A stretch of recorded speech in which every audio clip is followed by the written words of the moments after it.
In this video, I'm going to show you the diet secrets of some of the biggest stars in Hollywood from the 1940s. Hello lovelies, my name is Laura and I'm excited to share with you some of the diet secrets of some of the biggest stars in Hollywood from back in the day.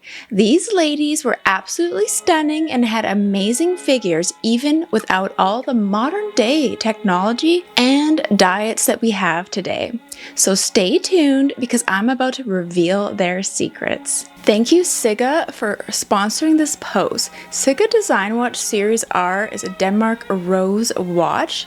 And this beautiful watch by Siga Designs captures a moment of blossoming, restoring the romance and excitement of the Danish rose garden.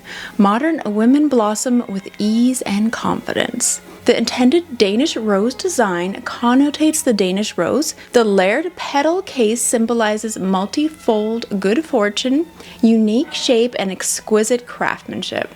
Simple curves outline the flower-shaped hollow, allowing elegance to flow from the inside. Brilliant multicolored pearls shine from every angle, reflects different colors of luster under the different light and shadow. With a natural texture, every piece is unique. Exquisite appearance and high quality, original Japanese Miyota ultra-thin movement delivers beauty on time. It is waterproof, no need to worry about hand washing or water splashing. Siga Design is Chinese first original designer watch brand led by Mr. Shang, one of China's top 10 industrial designers since he co-founded the company in 2016. Siga Design has always been committed to original design in an effort to redefine the aesthetics on your wrist with modern mechanical art. Reconstruct the spiritual expression and attitude proposition of wristwatches for the young generations to express themselves with the concept of being reasonable but unexpected. And I just love the look of this watch, and as you know, I love roses, so I thought this design was super unique and pretty, and it's really good quality, and I feel like it really goes with my vintage aesthetic. So make sure you check out this watch below with the link in my pinned comment and link in the description box. And thank you Siga Designs for sponsoring this post. All right, let's jump right back into the video. America in the 1940s was a time of great turmoil. The United States had just emerged from the Great Depression and was struggling to recover from the devastating effects of the stock market crash of 1929. In 1940, America was on the brink of entering World War II, a conflict that would ultimately claim the lives of more than 60 million people. The 1940s was also a time of great social change as women began to enter the workforce in record numbers and the civil rights movement began to gain momentum. Despite the challenges of the times, America in the 1940s was also a time of great hope and opportunity. With hard work and determination, Americans were able to rebuild their economy and create a prosperous future for themselves and their families. American pop culture in the 1940s was marked by dramatic changes. The Great Depression had come to an end, and the country was entering a period of prosperity. This newfound wealth led to a boom in the entertainment industry, and Hollywood became synonymous with American glamour. The decade also saw the rise of the nuclear family as more and more couples were able to buy their own homes and start families. This shift in demographics led to a new focus on domesticity, and women's magazines began to offer advice on everything from child rearing to homemaking.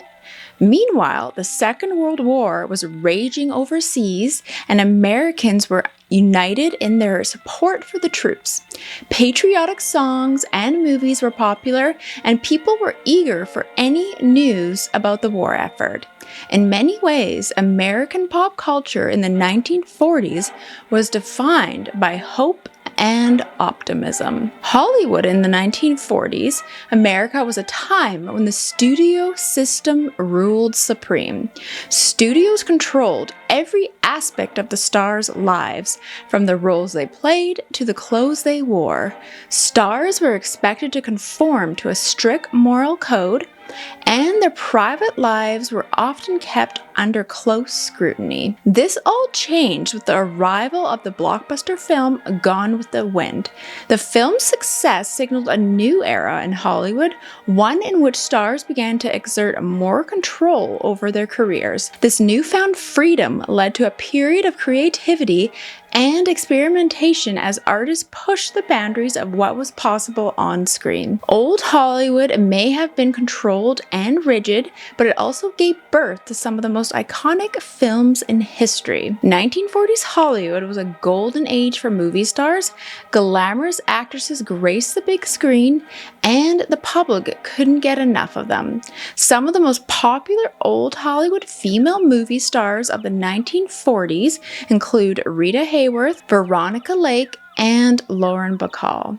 These leading ladies brought both style and substance to their roles, winning the hearts of moviegoers around the world. They also inspired fashion trends that are still popular today. From elegant evening gowns to classic pinup looks, these 1940s movie stars continue to influence fashion even after all these years. Thanks to their timeless appeal, they remain some of the most popular entertainers from the golden age of Hollywood. In the 1940s, the typical American diet was very different from what it is today.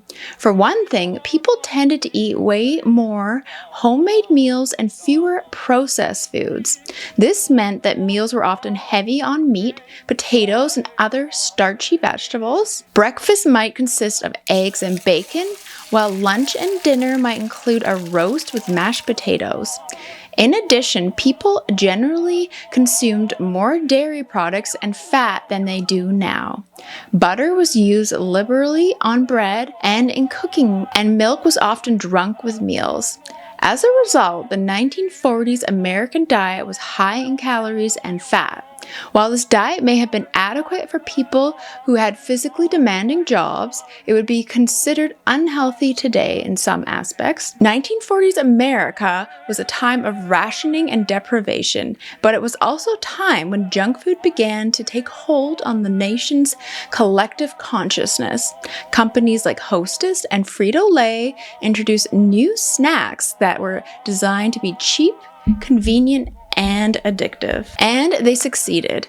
1940s American junk food was greasy, sugary, and often packed with empty calories. But it was also delicious, and for many people, it became a guilty pleasure. Today, 1940s American junk food is still available, but it has lost some of its appeal in an era of healthy eating and fitness. But for those who are willing to indulge, it can still be a tasty treat. In the 1940s, American women were under immense pressure to conform to a specific standard of beauty. From movies and magazines to ads and fashion shows, the ideal feminine figure was always on display. And while this ideal varied somewhat over time, it always leaned towards one key trait: thinness. As a result, many women turned to dieting in an attempt to lose weight and achieve the so-called perfect body. Unfortunately, these restrictive diets often did more harm than good. In addition to causing feelings of deprivation and anxiety, they often resulted in yo-yo dieting, which can lead to long-term health problems. Today, we know there is no such thing as a perfect body type, but in the 1940s, the pressure to be thin was very real and dangerous. And the first bombshell we have on the list is Rita Hayworth. U.S. movie bombshell Rita Hayworth initially studied dancing, but after appearing in The Strawberry Blonde, she became well known as an actress in 1941. She is most known for her role in Gilda by Charles Vidor, 1946. The Wrath of God by Ralph Nelson marked the end of her career in 1972. On May 14, 1987, Hayworth passed away from Alzheimer's disease. On October 17, 1918, in New York City, Margarita Carmen Cancino was given the name Hayworth. On the advice of her first husband and manager, Edward Judson. She changed her last name to Hayworth early in her acting career. Hayworth came from a family of performers. Her mother, Volga, had previously performed in the Ziegfeld Follies, and her father, dancer Eduardo Cancino, was Spanish-born. They changed their daughter's name to Rita Cancino shortly after birth. Hayworth began dancing professionally at the age of 12. When she was still a little child, Hayworth relocated to LA with her family. She ultimately joined her father on the stage in nightclubs throughout the US and Mexico. The 16-year-old dancer was discovered on a stage at Uga Caliente, Mexico, by a Fox Film Company producer who then signed her to a contract. She married Judson in 1937, a man who was 22 years her senior and who would pave the way for his young wife's eventual prominence. Hayworth changed her last name and had her hair colored auburn on his recommendation. Judson made a lot of phone calls, was successful in getting Hayworth a lot of press in periodicals and newspapers, and ultimately assisted her in landing a 7-year deal with Columbia Pictures. Hayworth scored a significant role as an unfaithful wife opposite Cary Grant in Only Angels Have Wings after a few unimpressive performances in a few average movies. Hayworth received both critical acclaim and other film offers. Hayworth became a star 2 years after sharing a screen with Grant as a relatively unknown actress. The next year, Hayworth earned the moniker the Great American Love Goddess, thanks in large part to her magnificent, seductive appearance in Life magazine. The nickname remained and only served to advance both her professional standing and the attraction many male moviegoers had for her. In Strawberry Blonde, Hayworth starred opposite James Cagney in 1941. In the same year, she danced on stage alongside Fred Astaire in the musical You'll Never Get Rich. Later, Astaire referred to Hayworth as her preferred dance partner. When a portrait of Hayworth from Life magazine wearing black lace became the unofficial pinup image for American servicemen fighting overseas in World War II, it was proof of her high voltage power of seduction. Hayworth, for her part, didn't avoid the spotlight. Why should I care, she questioned. I enjoy being a glamorous person and having my photo taken. When I start to become anxious, I simply recall the times I bawled my eyes out at the Trocadero because no one wanted to take my photo. She was paired with Glenn Ford in the 1946 movie Gilda, which marked the height of her fame.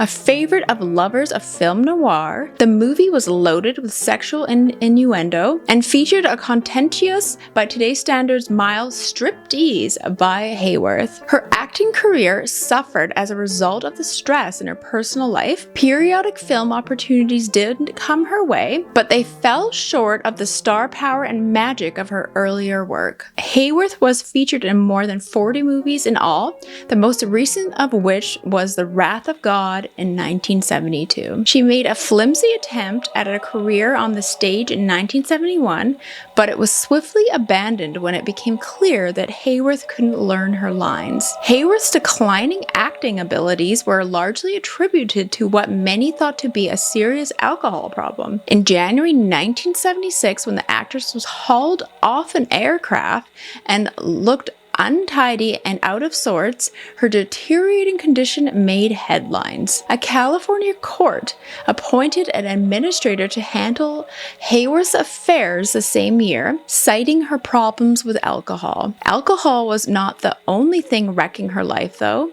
In 1980, physicians discovered that Hayworth had Alzheimer's disease, which she was also battling. A year later, Princess Yasmin, her daughter, took up her care. Princess Yasmin utilized her mother's situation to raise awareness of Alzheimer's disease. Yasmin participated in the founding of Alzheimer's Disease International in 1985 and went on to serve as its president. On May 14th, 1987, Hayworth passed away in the New York City apartment she shared with her daughter after years of battle. Her death sparked a flood of tributes from admirers and other actors. And President Ronald Reagan said, "Rita Hayworth was one of our country's most beloved stars." And President Ronald Reagan said upon hearing of Hayworth's death, "Glamorous and talented, she gave us many wonderful moments on stage and screen and delighted audiences from the time she was a young girl.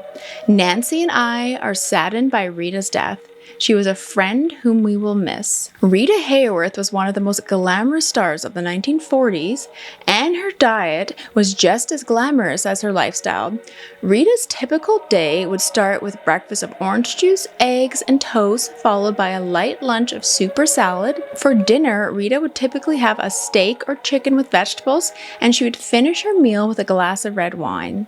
In addition to her regular meals, Rita would also snack on caviar and champagne throughout the day. While her diet may seem excessive to modern standards, it helped Rita stay slim and beautiful during her Hollywood heyday. Rita Hayworth, who once admitted to dancing 8 hours a day, was another supporter of dancing's health benefits. She shunned bread and pastries and never ate oily or starchy foods. She engaged in the baguette stack, stretch, and swing system in addition to dancing. The workout regime featured dance-inspired, aerobics-inspired moves and required no special equipment. And next we have Veronica Lake. The career of Veronica Lake is evidence that a timeless screen legend may be created with just 1 or 2 outstanding movies. Only after around 5 years of consistent work in Hollywood's early to mid 1940s, Veronica swiftly rose to stardom in films like 1941's Sullivan's Travels and 1946 film noir The Blue Dahlia, and she was one of the industry's most in-demand performers. Her film success was fleeting, and her later career was characterized by personal tragedy, alcoholism, and mental illness. Nevertheless, she has gone on to become an iconic figure in Hollywood history, and the irresistible charm and undeniable beauty displayed in her best work justifies her lasting fame. She passed away in 1973 at the age of 53. In November 1919, Constance Frances Mary Olkelman was born in New York. When she was 10 years old, her father, a laborer for an oil company, died in an accident. After her mother remarried, the daughter adopted her stepfather's name and became Constance Keene. The family made multiple moves before settling in Florida. Constance developed into a young woman of great beauty who started competing in winning beauty pageants. She quickly gained notoriety as a local Miami beauty. Veronica relocated to Beverly Hills with her mother and stepfather and enrolled at the Bliss Hayden School of Acting. She made her feature debut in a minor role in the 1939 movie Sorority House, and she went on to play similar roles in the movies All Women Have Secrets and Dancing Coed. Constance resumed her film studies in 1940 at Bliss Hayden and through 2 more small roles in the films Young as You Feel and 40 Little Mothers. She gave birth to a daughter named Elaine in 1941 while also being married to art director John Deedley. Her real name, Constance Keene, had been used for her movie billing up until this point, but after appearing in the next film I Want Wings in 1941 as William Holden's love interest, she became much better recognized and was urged to alter her name. Arthur Hornblow, one of Paramount's top executives, recommended Lake because the color of her eyes, and Veronica due to her timeless beauty, after she had just signed a deal with the studio. The following few years saw Veronica as one of the biggest box office draws in Hollywood, with leading roles in well-known films like The Gun for Hire, I Married a Witch, and The Glass Key in 1942, and So Proudly We Hail, a box office smash hit in 1943. With her new name and comedic lead in Preston Sturges' classic Sullivan's Travels, later in 1941, Veronica immediately rocketed to Hollywood and national stardom. The US government urged her to pin back her framed peekaboo bang hairstyle because they were concerned that female manufacturing workers would have their hair caught in machinery. Things for Veronica started to go drastically south, just as it seemed she could do no wrong. Her second child was born prematurely in July 1943 and passed away after only 1 week. By the end of the year, her first marriage had also broken down. She received harsh criticism for her unconvincing German accent when her 1944 movie, The Hour Before Dawn, in which she played a Nazi sympathizer, debuted to negative reviews. Sadly, she appeared to fade away just as quickly as she emerged. Only I Married a Witch in 1942 utilized her natural comedic abilities as well as the earlier Sturges film, and Paramount started to cast her in some very subpar movies that wasted her talents, such as Hold That Blonde, Out of This World, and Miss Susie Slaggles in 1945 and the following year. Her only other notable performances in her career were in a few cinema noir thrillers alongside her similarly petite co-star Alan Ladd, most notably in 1946, The Blue Dahlias, which became her final hit. Lake had started binge drinking and was gaining a reputation for being difficult to work with. Nothing positive came out of her second marriage to filmmaker Andrew D. Toth in 1944. They had a daughter named Diana in 1948 and a son named Andre in 1945. Her new spouse tried to manage her career but was noticeably unsuccessful. De Toth, who was allegedly abusive, did not urge her to seek medical attention, and her drinking grew. She was openly despised by many of her co-stars, including Frederick March and Alan Ladd, and after a succession of duds, Paramount Pictures terminated her in 1948. She had sporadic cameos in a couple of forgettable movies for 20th Century Fox, including Slattery's Hurricane, 1949, and Stronghold in 1951. But by then, her career had already crumbled. Her marriage ended in divorce and she declared bankruptcy in 1951. The IRS seized the remainder of her assets because of unpaid taxes. She tied the knot with songwriter Joseph A. McCarthy for a third time in 1955. She was unable to continue performing after fracturing her foot in 1959, and she and McCarthy separated in 1960. With limited success, Lake turned to television and theater, notably an off-Broadway revival of the musical Best Foot Forward in 1961, in which she was briefly featured alongside Liza Minnelli. She fell deeper into alcoholism, was repeatedly detained for public intoxication, and finally practically vanished from view. She was discovered by a New York reporter in the middle of the 1960s while she was living in a rundown motel serving cocktails in Manhattan. She was able to briefly revive her acting career thanks to the exposure, and after making several television appearances, she finally made her way back to the big screen in 1966 with the forgettable film Footsteps in the Snow. She wrote about her battles with drinking and mental illness in her well-received autobiography Veronica, which she released in the late 1960s. The money she received allowed her to co-finance and feature in Flesh Feast, a low-budget horror movie, but the movie did not do well. In the early 1970s, Lake immigrated to England, got married a fourth time, but their union disintegrated once more, and in 1973 she left for America. Her physical state was rapidly deteriorating, and by this point she was experiencing paranoia episodes. On July 7th, 1973 in Burlington, Vermont, Veronica Lake passed away from acute renal failure and hepatitis in the hospital at just 53 years old. Her ashes were dispersed off the Virgin Islands. Only her son and a few strangers showed up at the Manhattan memorial service. Veronica Lake's diet in the 1940s consisted of cigarettes and whiskey. Veronica Lake was a famous actress in the 40s whose weight dropped to almost 87 pounds. Veronica Lake's diet was so unhealthy that she died early because of her drinking. Her autopsy revealed that her organs were so damaged from her years of smoking and drinking that they couldn't function properly. Veronica Lake is a cautionary tale of what can happen when you don't take care of your body.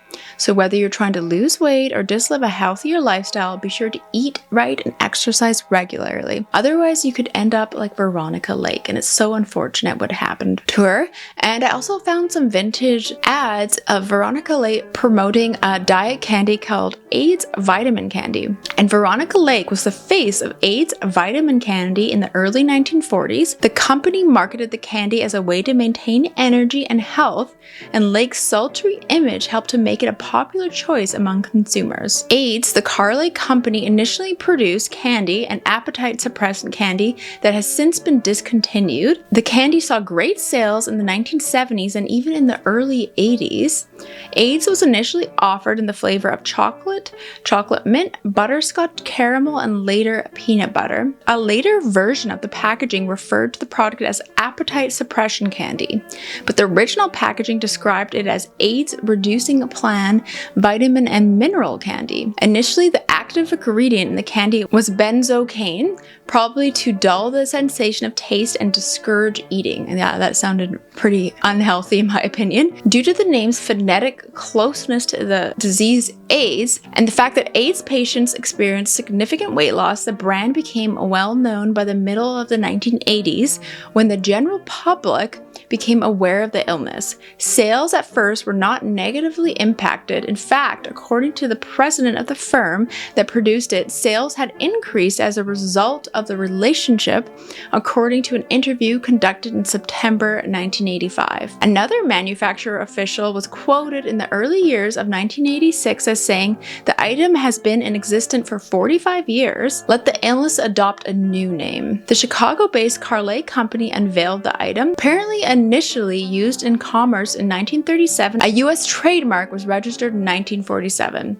The promise that the pill might help the consumer reduce up to 10 pounds in 5 days without eating or dieting was disputed by the U.S. Federal Trade Commission in 1944. According to a Cosmopolitan magazine article from November 1956, Krull had already enlisted the help of several of his pals who were socialites and Hollywood stars to promote AIDS-reducing plan diet. So that was interesting that Veronica Lake was one of those socialites that helped promote this candy. And next we have Lauren Bacall. The Big Sleep, How to Marry a Millionaire, The Fan, and The Mirror has Two Faces star Lauren Bacall, who had been nominated for an Academy Award. Lauren Bacall was born in New York City on September 16, 1924, co-starred with Humphrey Bogart in her first film, part To Have and Have Not, before winning a role in the same movie. Lauren Bacall would later marry Humphrey Bogart. Movies like Key Largo, A Woman's World, Murder on the Orient Express, The Fan, The Portrait, and The Mirror Has Two Faces were produced throughout the course of a long career. On August 12, 2014, Bacall passed away at the age of 89. To a working-class family in New York City, Betty Joan Persk gave birth to Lauren Bacall on September 16, 1924, when Bacall was 6 years old. Her alcoholic father, William, abandoned the family. Later, Bacall and her mother adopted her grandmother's maiden name, Bacall, and added the second I to it. Being fascinated by the theater at a young age, Bacall began working as an usher in high school before appearing in both on and off Broadway shows. However, Nancy Hawks, the wife of influential Hollywood director Howard Hawks, was drawn to her modeling career and in especially her appearance on Harper's Bazaar's cover in 1943. Hawks encouraged Bacall to take a screen test and did so. Then Hawks took her to Hollywood, where she was trained to speak in a low voice and persuaded to adopt the first name Lauren to downplay her Jewish origins. Because of this, Bacall had never felt completely at ease using her famous name. When she was just 19 years old, Lauren Bacall made her cinematic debut in the 1944 Humphrey Bogart film To Have and Have Not. On the set of that movie, Bacall created the look, her signature movement. Strangely enough, it started as a coping mechanism for anxiety. Bacall had to keep her chin down against her chest to stop shaking until just before cameras rolled, which made her start every shot with her eyes upward. The undertaking helped Bacall establish herself as a leading lady in the film noir genre. She suffered a little from her poorly received performance in a 1945 movie Confidential Agent, although she would go on to experience greater success. Bogart, who was 25 years her senior, and Bacall quickly fell in love. At the time, Bogart was married, and after some wrangling, he soon divorced his wife. Bogart and Bacall got hitched in Ohio on May 21st, 1945. Although Bacall's career was temporarily halted by the marriage, it was largely a happy one, she said. "I think many filmmakers only thought of me as Bogey's wife.